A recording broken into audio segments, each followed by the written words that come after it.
Hey everyone, let's talk about last week's David Ricardo work. Now, I want to kind of set a couple themes for the class in your head to think about while we're looking at the assignment questions. So, two underlying themes that I want to hopefully convey to you over the course of this semester, not in any sort of specific, discrete way, but just as a general pattern. One is this philosophy of science question, thinking about how do we know what we know. Um, in the case of economists, we want to think about how do we distinguish good economics from bad economics, right? You see a lot of stuff on the news, you see a lot of stuff in Reddit that is just awful. How do we distinguish good stuff from that? Uh, the other theme I want you to think about is the gradual development of the discipline over time, right? We think about being able to stand on the shoulders of giants. And David Ricardo is a great example. We can see further than him. We have 200 years of hindsight. So, mistakes that David Ricardo made, we can give him a pass because he was that much further behind. But it is valuable to see how he made those mistakes with that limited perspective. Now, my first question is a little bit more related to the first point. What is comparative advantage? You guys got that. I'm going to skip that. You explained the concept pretty well so far in what I'm seeing. I'm not done grading yet, but so far it's going well. But the second part is more important. Why is it a law? Now, in 1817, it was called a law of comparative advantage basically just because, right? It was middle class, upper middle class Englishmen finding stuff out and getting to name stuff. And a law of something is a great big name to put on something. Basically, what was going on is they saw a really strong pattern, strong enough to warrant such a dramatic name. Now, in 2023, when I teach these things in my principles classes, I teach them as a law in the general scientific sense of something that is always and everywhere true. For that to be the case, we rely on an assumption that David Ricardo didn't really have available to him yet. We'll see it more when we talk about, who's the guy after Mill? Marshall. When we talk about Marshall, we'll see the role of the ceteris paribus assumption start to dig into economics more, holding all else equal. So, all else held equal, ceteris paribus, comparative advantage tells us very clearly that if we have two trading partners with different sloped PPFs, even if one of those PPFs is absolutely lower than the other one, if two trading partners, one is less productive, there is still room for gains from trade, all else held equal. Now, how much things are we holding equal in that? That assumption sometimes carries a lot of weight. In the case of comparative advantage, I don't think it's a terribly huge amount, right? So we talk about possible exceptions to comparative advantage, things like the infant industry argument or the national defense argument.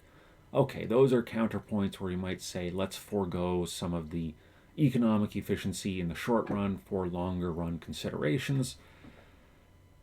But holding those constant, comparative advantage we can call a law, right? But like I said, this is 2023, so this is kind of that second point in the class is this gradual development of the discipline.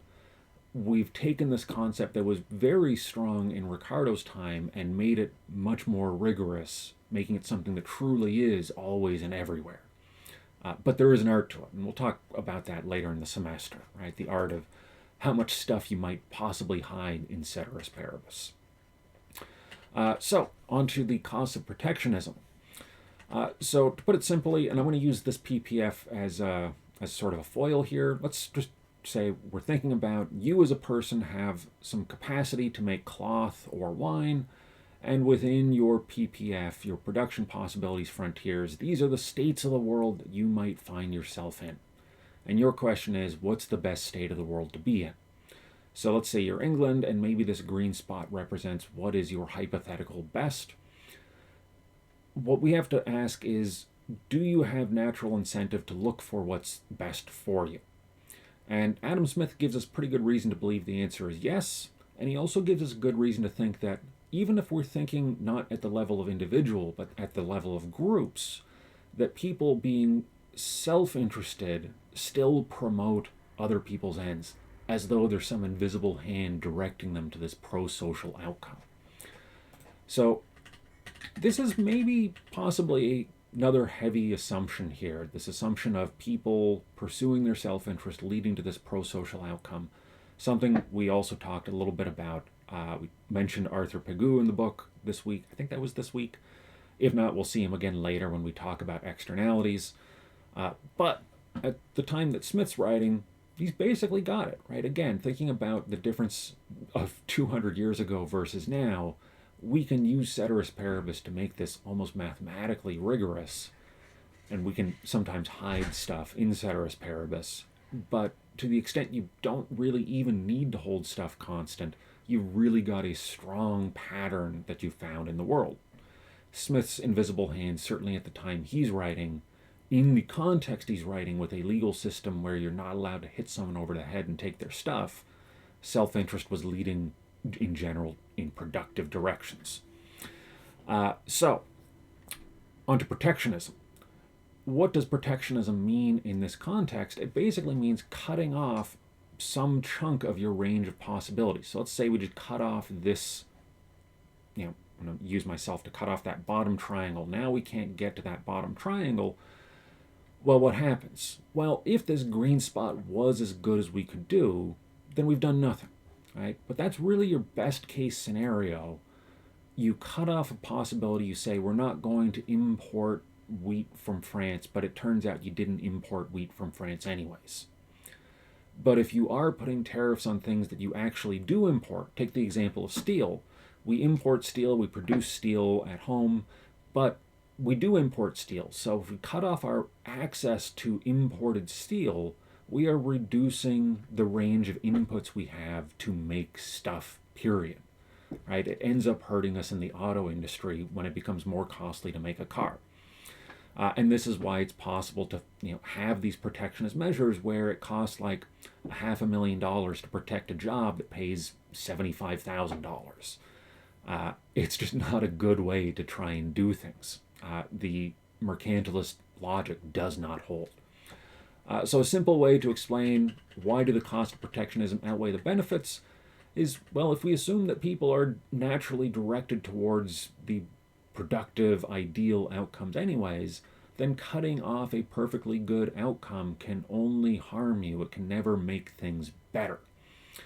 Now, a little bit more thoroughly, we could say when we make some things more costly, yes, it does stimulate some local production, but that local production is necessarily more costly. So we're necessarily using more resources as a result to get the same stuff. Since we're using more inputs to get the same output, we have less inputs available for other outputs, right? So, okay, we're going to start making a lot more American steel because the imported stuff has a tariff now. We get more local steel, but we use more resources for it, more energy that could have gone into making cars, more labor that could have gone into whatever else, right? We're pulling resources out of other industries to expand steel from what it would have been without the tariff, but it's being drawn into an industry where it's less productive than its next best alternative. And the only reason we're doing that is because we've artificially limited our range of possibilities by turning down the more efficient foreign stuff. All right. Now, a little bit more about sort of the discussion, sort of in general. Again, this general development of the discipline really kind of hit me this week. A lot of what's going on is that over time we get less wrong. So Smith was much, much less wrong than the mercantilists. Ricardo was less wrong than Smith. Right? So Smith was wrong about absolute advantage. What really matters is comparative advantage. He was right about all kinds of other stuff, but with Ricardo, we as a discipline become less wrong by recognizing we don't need absolute advantage. So this graph is a perfect example. Portugal has absolute advantage in this graph, but England still has comparative advantage in producing cloth. So if they specialize in cloth, that frees up Portugal to produce more wine than they otherwise would, and both countries can be better off as a result. Right? It's a cool little thing where as a discipline, we are less wrong, and we continue to do that over the following 200 years post Ricardo, and hopefully we continue to do that long after that. Another interesting thing that is going to come up at the start of the John Stuart Mill chapter is how much of English language economics is built on this foundation of friendly debate. This is another thing I've been thinking about lately. I see, and I'm sure you see a lot of this also, bad faith debates. So there are a lot of very public intellectuals, people putting stuff out that you maybe have seen on like a Hulu special or whatever, stuff that is out there in the mainstream from people who are often objectively breaking the norms of good social science. And then people on the other side will do the opposite, right? Or the same thing in the opposite direction. We have a lot of stuff where we're just kind of lobbing bad arguments at each other out in public. But when you're debating with friends, you can't just lob bad arguments at each other. And you look at Ricardo and Malthus being friends. They weren't engaging in ad hominems. They weren't trying to distract. They weren't trying to score points. They were able to try and drive towards the truth. And by disagreeing, they were in a much better position to find the truth than they would have been otherwise. Mill's going to talk about this. We're going to see Mill talking about this in the next chapter. So debate, super powerful force for deriving the truth, but it does require some minimum standards of civility from the people engaging in the debate. Right? It requires some minimum bar that we have to get over. In 2023, we are not generally, well, I shouldn't say, in certain circles, we absolutely hit this bar. If you're talking with friends, you will have a high bar for not being jerks to each other. But we see a lot of low-quality debate in the public sphere, certainly all over TV and the internet. All right, so there were some discussion points I wanted to respond to, and then we'll talk a few points, a few big ideas that we saw in the reading. So one comment I saw in the discussion, the chapter said, according to Ricardo, economic rent is a payment beyond what is necessary to keep land, labor, or capital in its present use. Really quick distraction. Land, labor, and capital are what economists normally call the basic factors of production. Now, 200 years ago, these made a lot of sense. In the last 50 years, there's been some question of, is this really accurate? Do we need to split things a little bit finer? You think about labor. The way that we worked 200 years ago was basically if you had a strong back, you could provide more labor than someone who was weaker. It was sort of easier to delineate or easier to think about labor as a commodity, right? Especially early industrial revolution when we're really thinking about factory workers. In 2023, we're in a service and knowledge economy, and it's not so easy. So, for example, distinguishing the labor of, say, a high school student from a lawyer, it's not really a case of one is more labor, but one is very different labor. One is labor that is augmented by a lot of education, and the other one isn't. But even the high school student has some basic skills that someone else might not have. But simply land, labor, and capital is kind of a funny simplification. Other distinction that I really like is know-how, energy, and material. So Kenneth Boulding put it this way. Here we go. It's much more accurate to identify the factors of production as know-how, the information structure, energy, and materials. So when we make things, right, someone who is digging a ditch is applying a lot of energy to materials and some amount of know-how. A lawyer is applying a lot of know-how and some energy to not much materials. But this is basically the things that are put together in an economy. Now, that's a little distraction, but just sort of thinking about how do we slice up the world. Land, labor, and capital is a traditional way that we do it, but it's not necessarily a way that fits the 21st century really well. Anyways, back to the concept of rent. Paying more than is necessary to keep a factor in production, right? So Sylvester Stallone would have made the movie for $50,000. We pay him $1 million. He's getting $950,000 of rent. Okay, so this comment. comes continues, meaning landlords need to make a profit in renting out the property, or else what's the incentive for renting out their property? Let me come to a slightly annoying semantic trap in economics.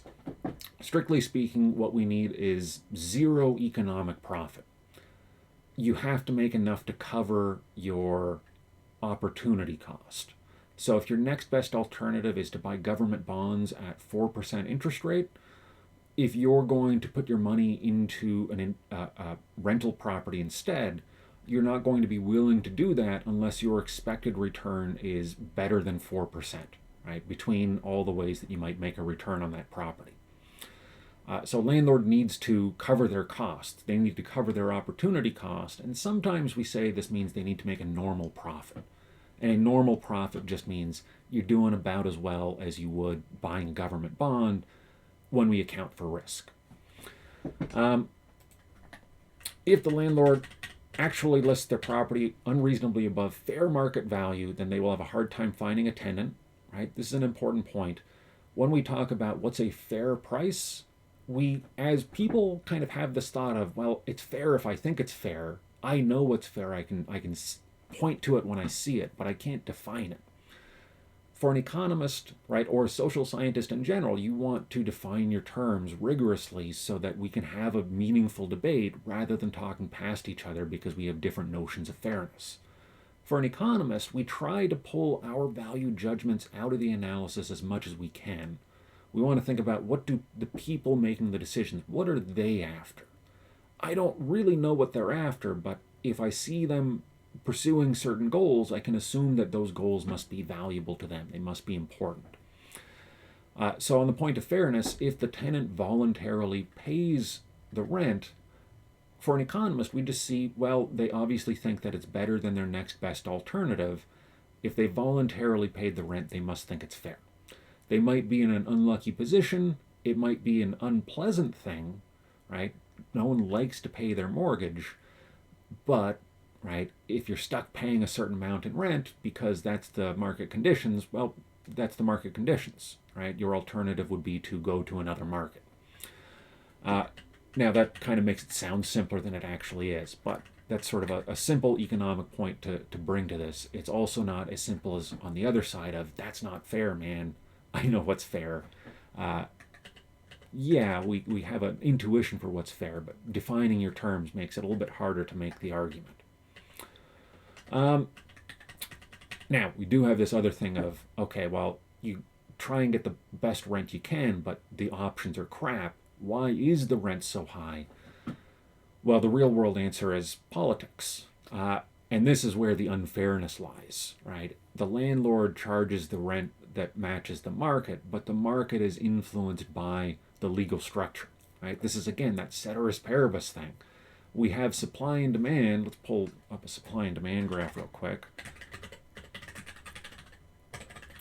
We have supply and demand, and as economists, we say we're at this price where things are efficient, where we are, things are as good as they can be, where things are, right, holding all else equal. And one of the things that's held equal is things like zoning laws, or the ability to provide more supply, right? The ability to introduce low-income housing. So a big problem around Long Island is that you need to have, say, minimum amounts of parking or minimum amounts of yard space. And the result is you can't build dense apartment structures because we have restrictions in place that keep people out. Now, who do these laws benefit? Well, there's sort of two groups we can think of as pushing for these. The not in my backyard group. These are people who are just kind of, cantankerous and don't like change. And the people who already own property, right? Real estate developers and the existing landlords, they benefit from keeping out competition. Who pays this, right? Who's this at the expense of? Well, it's at the expense of tenants, but it's also at the expense of potential competitors who are now pushed out of this market by the politics, in this. We'll talk more about this in the public choice chapter.